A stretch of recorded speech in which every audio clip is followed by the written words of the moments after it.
Hey, what's going on? You're tuned into the Daily Geek right here on SweetGeekTV. I am your host, Griffin Grandberg, and you know what? Today is February 11th, 2009, episode 121 of the Daily Geek, which is pretty crazy. I want to welcome all the new subscribers, both on our main site, SweetGeek.tv, and of course, all over the web, including YouTube. And just everyone that's watching regularly, I totally appreciate it. But you know what? We got to get to that geek news, so let's do it. Story number one.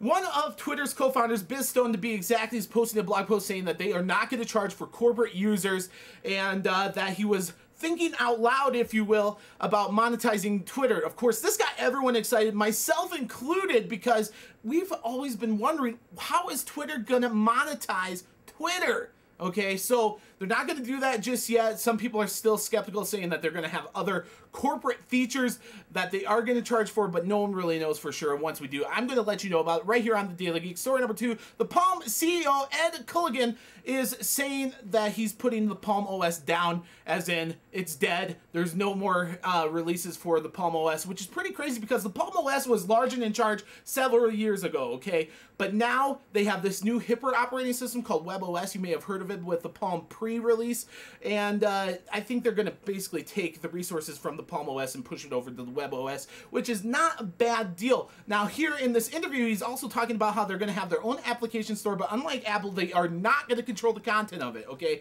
So that's kind of an interesting deal, good or bad, depending on what side you're on.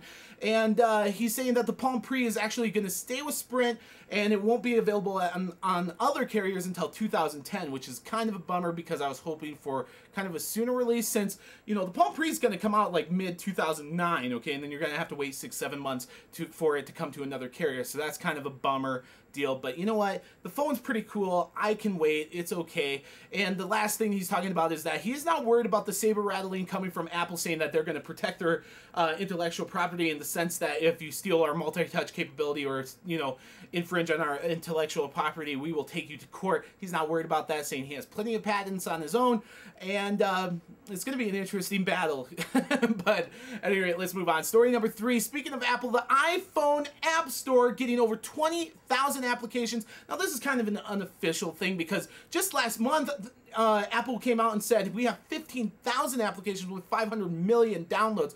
But a lot of people that are constantly checking out these numbers of applications in the App Store are saying that it's over 20,000 or darn near close. I'm telling you. So that's kind of interesting to see. 5,000 application growth in 1 month. That's pretty darn nice. I'm looking forward to seeing that type of growth in the Android market, which will come soon with the paid application opening up maybe this week or next. Anyways, moving on. Story number four. Thanks to Verizon's big Blackberry 2-for-1 sale that's going on right now, the Blackberry Curve 8330s are sold out, both the pink and the silver version. Now, this wasn't anything new. In fact, I think that this whole sale was probably to, you know, blow out some of this old inventory, getting ready for the new Blackberry releases.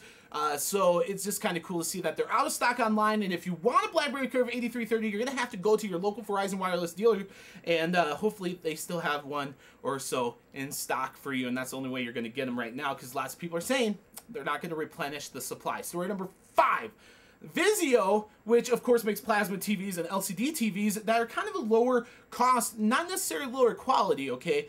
While they're saying that they're getting out of the plasma TV business, they weren't manufacturers, okay? They were buying their sets from people like Panasonic, that type of deal, and then rebranding them and selling them. So they're just saying, hey, we're not going to be doing anything with plasma TVs anymore. We're going to focus on LCD TVs. Not very surprising. Story number six. Last story of the day. This one's for you, BlackBerry Storm users that watch this show, that the Storm OS 4.7.0.106 is currently out for the 9500 BlackBerry Storm, and OS 4.7.0.103 is available for the 9530. Now, please remember that these are not official releases. These are leaked versions, meaning if you screw up your phone updating to these, no one's going to help you support it, okay? I mean, RIM and your carrier are not liable for what you're doing, okay?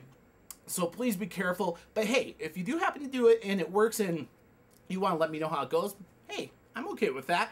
And there you have it. That is the Geek News for February 11, 2009, episode 121. of the Daily Geek. And you know what? I am Griffin Granberg, your host here at SweetGeekTV. And before we go, let's do a question of the day. How excited are you for the Palm Pre? I am super stoked. I am not switching to Sprint though, okay? That's where I draw the line. I'm excited, but not that excited. I can wait. But I want to know how excited you are, so make sure you leave a comment no matter where you're at. I will comment back to every single comment left, and I hope you have a fantastic rest of your hump day. Let's do a Thursday edition of the Daily Geek tomorrow, and you know what? I'll see you then.